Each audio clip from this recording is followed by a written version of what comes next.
ich hatte ja das Problem, dass ja vor mir keiner so einen Größenvergleich gemacht hat und ja, ich wusste einfach nicht, soll ich die 44 mm Variante bestellen oder die kleinere Variante. Letztendlich habe ich mir gedacht, hier, ich hatte vorher schon die Active 2 in der 44 mm Variante, also bestelle ich jetzt einfach auf gut Glück auch diese Galaxy Watch 4 in der 44 mm Variante. Also schauen wir mal, ob ich alles richtig gemacht habe.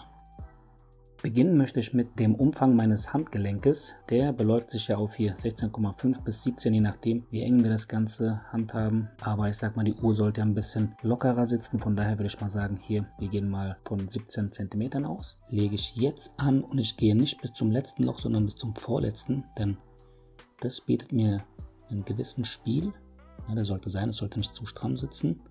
Jetzt schieben wir das Band da rein und gucken uns das Ganze an. Ich meine, das andere Ende ragt fast schon bis zum obersten Punkt, aber nicht ganz. Und die Uhr sitzt gut, die sitzt wirklich gut und verrutscht nicht. Ja, ihr seht es. Und so schaut das Ganze aus. Ich finde, ich habe alles richtig gemacht, die 44 mm Variante zu bestellen. Sieht richtig gut aus und auch mal in der Position. Jetzt seht ihr es. Nochmal ein bisschen anders dargestellt. So. Weil genau solche Aufnahmen haben mir bei der Entscheidungsfindung gefehlt. Ich habe mir wirklich sehr viele Videos angeguckt, ob die 44 mm Variante doch nicht zu groß ist. Aber jetzt im Nachhinein denke ich mir, alles richtig gemacht. Es ist die perfekte Größe. Ihr seht es, sie steht nicht zu weit ab, nach oben hin, schön flach.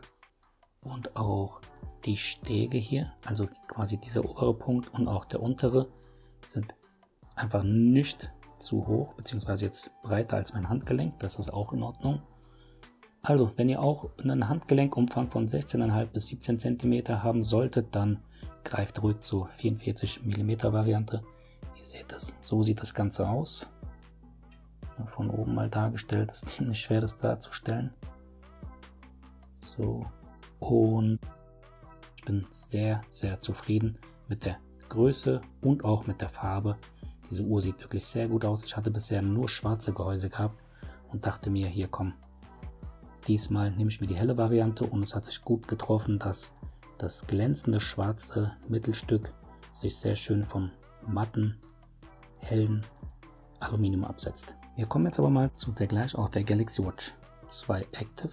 So habt ihr mal einen Vergleich zur Galaxy Watch Active 2 und der neuen Galaxy Watch 4.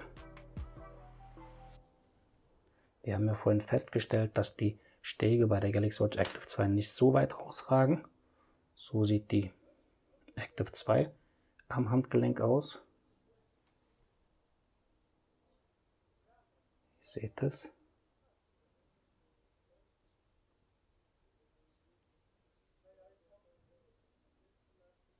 Und nochmal direkten Vergleich. Also ich bin mit der neuen Uhr wirklich mega zufrieden. Ich weiß nicht, ob man das sieht. Allerdings kommt es mir so vor, als sei der Rahmen quasi dieser schwarze Teil hier. Bei der neuen ein wenig dünner. So kommt es mir vor. Ist hier abgerundet, das Glas. Bei der neuen Watch ist alles schön kantig, eckig. Wir haben hier eine schöne Phase, schön geschliffen.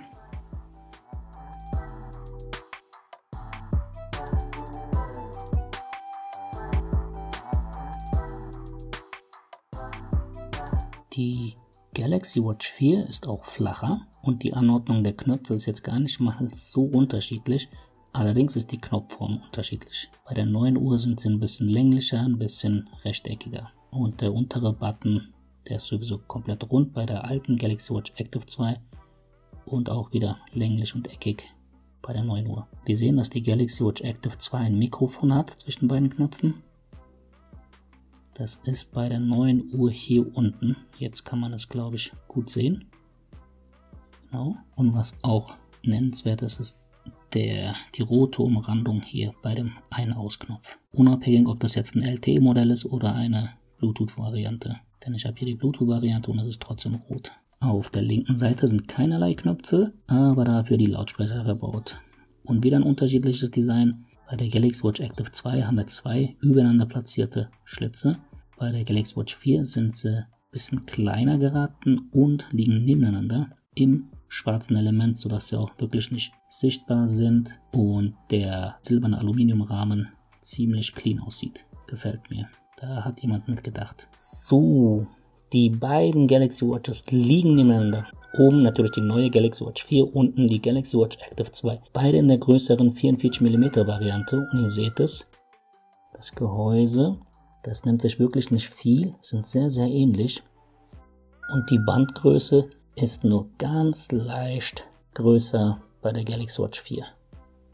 Minimal. Bei der Breite nehmen sich beide Bänder nichts, die sind wirklich identisch, gleich breit. Ja, selbst die Anzahl der Löcher ist identisch, nur sind sie bei der neuen Galaxy Watch 4 ein wenig kleiner geraten. Der Verschluss ist gar nicht mal so unterschiedlich geworden, ist nur ein bisschen flacher und kantiger geworden. Schön zu sehen im direkten Vergleich zur Galaxy Watch Active 2. Ich würde sagen, wir vergleichen mal die beiden Gehäusegrößen und nehmen deshalb die Bänder mal ab. Das geht ja sehr, sehr simpel und einfach durch diese Pins hier. Zack. Einmal, zweimal. So. Wir haben die beiden Uhren mal freigestellt, keinerlei Bänder dran. Jetzt habt ihr einen direkten Größenvergleich und wir sehen, dass die Galaxy Watch 4 einen Ticken größer ist. Einfach hier an diesen Stegen, die ragen ein bisschen weiter raus. Nehmen wir uns mal die Dicke an. Auf dieser Aufnahme wird es deutlicher. Ich habe jetzt beide obere Stege mal hier gegen die Verpackung gelehnt und jetzt seht ihr unten, dass die Stege der Galaxy Watch 4 einfach einen Ticken weiter nach unten ragen. Somit ist sie einfach am Handgelenk ein bisschen größer. So, das Apple-Lager habe ich natürlich nicht vergessen. Hier der Größenvergleich zur 44mm Variante Apple Series 6 und die Galaxy Watch 4. Ebenfalls eine 44mm Variante. Ihr seht es, ganz großer Unterschied. Ja, eckig bzw. rechteckig zu rund und auch die Stege oben und unten lassen die Galaxy Watch 4 deutlich größer wirken. Die Höhe ziemlich schwer abzuschätzen, welche denn jetzt wirklich höher ist. Ich würde sagen, sind gleich hoch. Da müsste ich mal in die technischen Daten schauen. Aber sie nehmen sich wirklich nicht viel.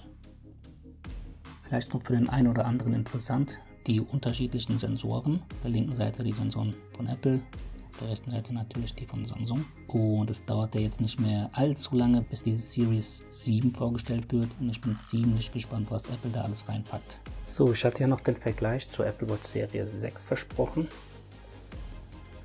Da haben wir ihn jetzt. So. Ihr könnt es sehen.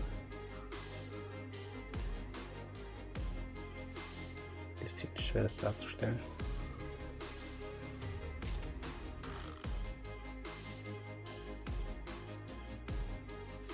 Ja, ich finde einfach so eine runde Uhr sieht doch schon mal anders aus als eine Apple Watch, obwohl es eine sehr, sehr gute Smartwatch ist.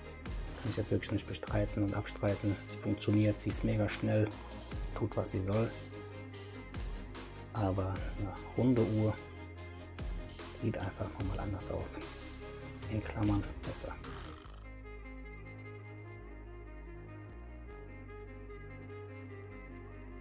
So, ich würde sagen, vielen Dank fürs Zusehen. Das war's von dem Größenvergleich. Und im nächsten Video geht es weiter mit der Einrichtung.